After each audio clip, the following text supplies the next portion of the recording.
या कुन्देन्दुतुषारहारधवला या शुभ्रवस्त्रावृता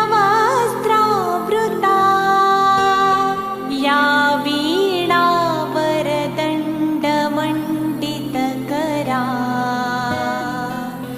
या श्वेतपद्मासना